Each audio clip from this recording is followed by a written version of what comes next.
Nile Valley to Kemet to Nubia at least 1,000 years before the advent of Judaism.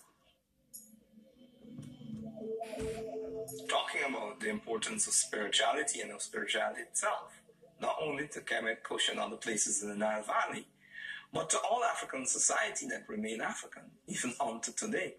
And I think it's important for us to understand that to be African is to be a spiritual being, because our ancestors recognize being spiritual as the fundamental of human existence.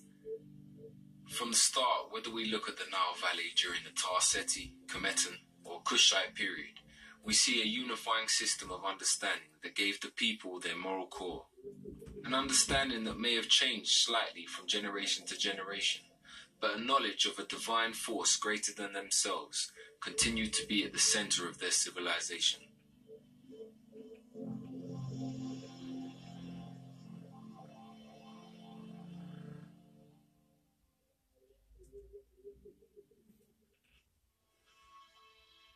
Debates still rage about the length and continuation of the Nile Valley cultures and how interconnected they were. What we do know is that over time rulership changed between the different black rulers along the banks of the Nile. It appears that Kemet was roughly 3,000 years old before it had any interference from cultures outside of Africa.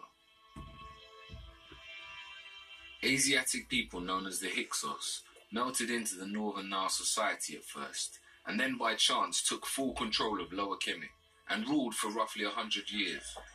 During this time, Kemet was inflicted with corruption and a depraved form of leadership. There's still debate around whether they were fully kicked out or not. Society in the Lower Nile Valley continued to come under attack from groups outside of Africa. When the Assyrians took over Kemet, they attempted to separate Egypt or Kemet from Nubia. Now, this was a hard thing to do since both sets of people were entwined. Their families, their culture, their religion was part of the same culture and religion.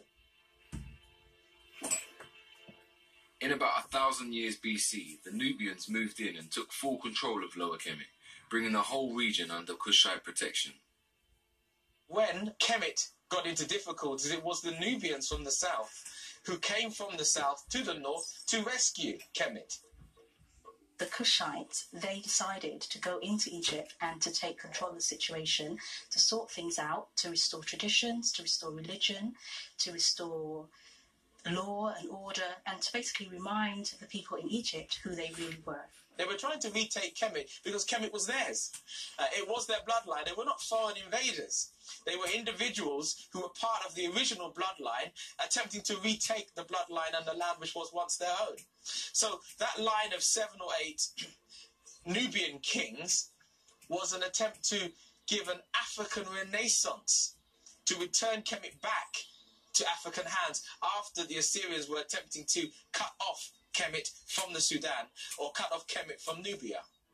During the period of Kushite rule in Egypt, the way they administered that country was quite interesting. What would happen is the male pharaohs would then rule from the city of Napata. Female rulers would then rule from Waset, which is in Egypt. In Africa, women didn't rule and men didn't rule.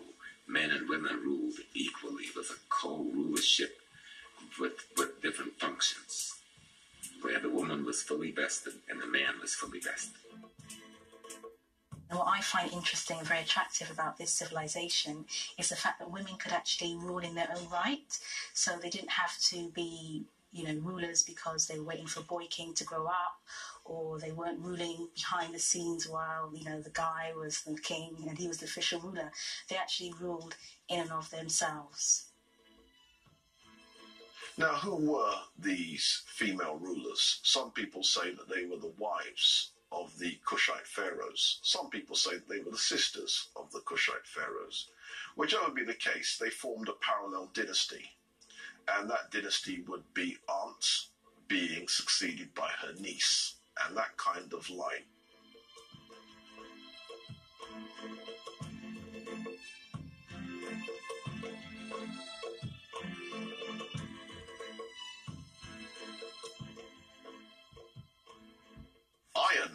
centre of that industry was, of course, Meroe. Meroe is already a city, a royal city, when the capital is further north at Napata. The royal city of Meroe is very important to our understanding of the achievements of the Kushites because it was actually a planned city. It was planned, it had water sanctuary, which are known as the baths, it had temples, and it also had spacious homes on the scale of aristocrats. Today, at this ancient site of Meroe, we can see the most amazing arrangement of pyramids. Here, like in other parts of the Nile Valley, it's still debated whether the pyramids were used just for burials or if they were astrological markers and places for holy rituals.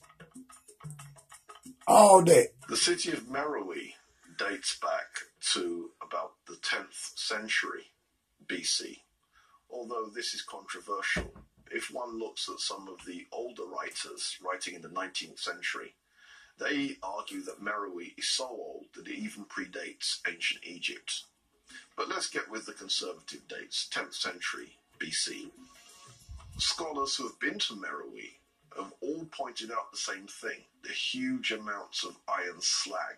Meroe was a massive industrial center of antiquity, clearly a major center of iron production. As a production center, it's long before the Industrial Revolution, but in a certain way it's an industrial